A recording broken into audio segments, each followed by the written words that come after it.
এই ট্রাইব্যুনাল যেন স্থায়ী থাকে। এই আন্তর্জাতিক অপরাধ ট্রাইব্যুনাল যেন চালু থাকে জজ সাহেব, এখানে একদিন হাসিনারও বিচার হবে। মৃত্যুদণ্ডপ্রাপ্ত বিএনপি নেতা সালাউদ্দিন কাদের চৌধুরীর কথাটাই যেন বাস্তবে রূপ নিল। আন্তর্জাতিক অপরাধ ট্রাইব্যুনাল যেটি খোদ হাসিনা নিজ হাতে গড়েছিলেন, সেই ট্রাইব্যুনালেই মানবতা বিরোধী অপরাধে নিজের মৃত্যুদণ্ডের রায় শুনলেন জুলাই হত্যাকাণ্ডের নির্দেশদাতা Hasina. With only one sentence, that is sentence of death.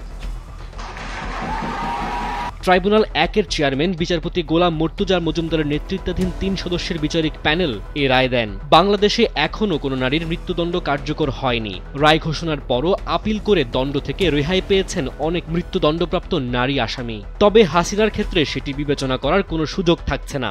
আইন অনুযায়ী রায় ঘোষণার 30 দিনের মধ্যে সুপ্রিম কোর্টে আপিল করতে পারবে হাসিনা, কিন্তু পলাতককেও সেই আপিল দায়ের করার সুযোগ পাবে না। আপিল করতে অবশ্যই তাকে আদালতের কাছে আত্মসমর্পণ করতে হবে।